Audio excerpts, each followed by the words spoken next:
Maulang araw mga mima! Ngayong araw, nagluto ako ng sinigang na salmon at hipon sa miso. Perfect sa maulang panahon. Special na ulam para sa special na araw. Nandito nga pala kami ngayon sa bahay ng kapatid ko para sa simple celebration ng aming civil wedding anniversary. Simula nga nung naoperahan si Papa, lagi kami nandito sa kanila tuwing weekend. Sabay-sabay kami minsan nagla-lunch at nagdi-dinner. Mas masaya talagang kumain kapag sama-sama. At ito nga, bago ko siya lagyan ng mga pampalasa, hiniwalay ko muna yung uulamin ni Papa kasi bawal na siya sa mga iba't ibang condiments.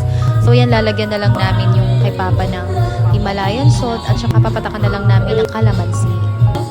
Simula nga nung na-ospital si Papa at na-operahan siya, ingat na rin kami sa mga kinakain ni Papa. Ngayon, nag-healthy living na siya. Nag-shake na lang kami ng mga iba't ibang gulay at pinapainom sa kanya. Control na rin ang mga kinakain niya mga prutas kasi hindi rin siya pwede sa mga sobrang matatamis. Ayan nga't luto na. Ready na ang aming pagkain. Nagdagdag na lang din kami dalawang chicken kasi nga may allergy rin yung kapatid ko sa seafood. Ayan, ready na nga si Papa sa kanyang pagkain. At approve naman kay Papa ang kanyang ulam kasi naubos niya yung pagkain.